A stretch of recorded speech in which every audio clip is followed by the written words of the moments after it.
पाललहड़ा police जनसचेतना अभियान।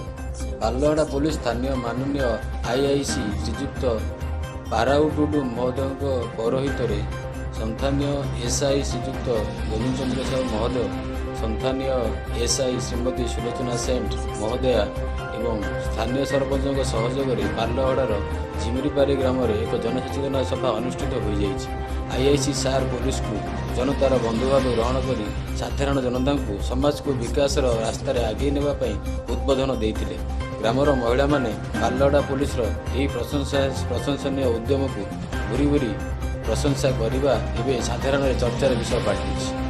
पाललहड़ारू आदित्य प्रसाद दिवस report our voice news.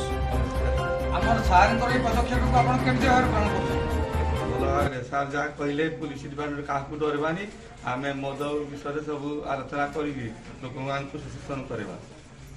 बहुत बहुत धन्यवाद। आज आम अच्छा पाललहड़ा सब डिविजन अंतर्गत झिमिरीपाली ग्राम ये गोटे पुलिस पाललहड़ा पुलिस पब्लिक सचेतनता शिविर गोटे आयोजित हो जाए। आसतु आमर माननीय आईआईसी सार अच्छा विषय आम कि पचार।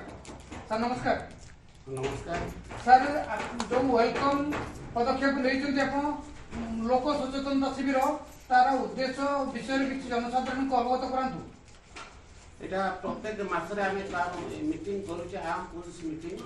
एटा आउरी आगु भी हबो, समस्त सचेतन करिवो। गारे लोक ने जेमति डायरेक्ट आम सहित मिसंतु सुविधा असुविधा से माने हमको जणांतु।